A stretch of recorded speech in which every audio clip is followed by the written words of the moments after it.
La colère des Chypriotes grecs attisée chaque nuit par un drapeau turc qui s'illumine sur le flanc nord, bien visible depuis le côté sud de l'île.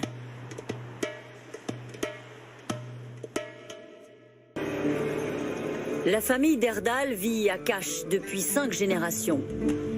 Il tient à nous mener au plus près du problème, aux abords de Castellorizzo, île grecque qui se dresse comme un pied de nez, à 2 kilomètres seulement des côtes turques. Ici, c'est la partie la plus large de l'île. Derrière, elle est en entonnoir. Comment peut-on avoir droit à 49 000 km² juste pour ça? On est à 500 km d'Athènes. Dès le départ, donner cette île à la Grèce était une erreur. C'est comme si l'Europe l'avait fait exprès, de la leur donner pour pouvoir créer des problèmes par la suite.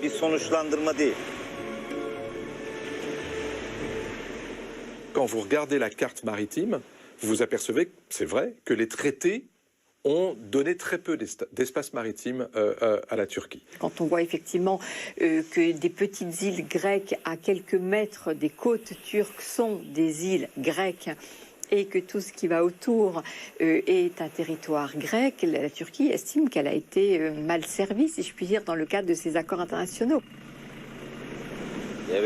Ici, vous savez, c'est le territoire de notre patrie bleue.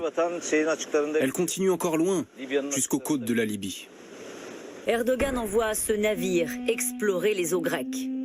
Il est escorté par plusieurs frégates militaires et recherche la présence d'hydrocarbures au large de Castellorizzo, justement.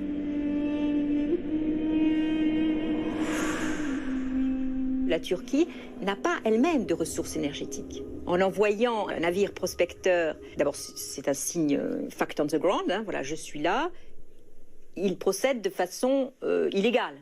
Comment la Turquie pourrait se voir totalement exclue de l'exploitation de gaz et de pétrole en Méditerranée orientale, alors que tous les autres, les Israéliens, les Égyptiens, les Libanais, les Syriens, les Chypriotes, les Grecs, peuvent le faire.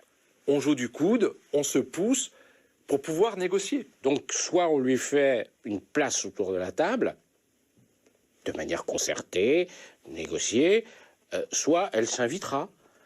Et autour de la table, mais ça va bousculer la vaisselle. Et lorsqu'Erdogan bouscule la vaisselle, il trouve face à lui des Rafales et des navires de guerre français, déployés par Emmanuel Macron. Nos lignes rouges sont simples. Le respect de la souveraineté de tout État membre européen. Nous ne reculons pas face au combat.